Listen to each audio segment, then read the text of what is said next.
You ask Tiger to solve. This deals with linear equations with one unknown. The final result is x equals negative 272 over 33. Let's solve it step by step. Simplify the expression. Simplify the arithmetic. Group all constants on the right side of the equation. Subtract 272 from both sides. Simplify the arithmetic.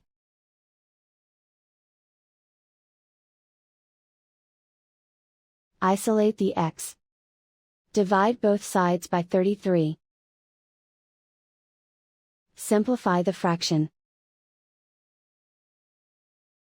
And so the final result is x equals negative 272 over 33.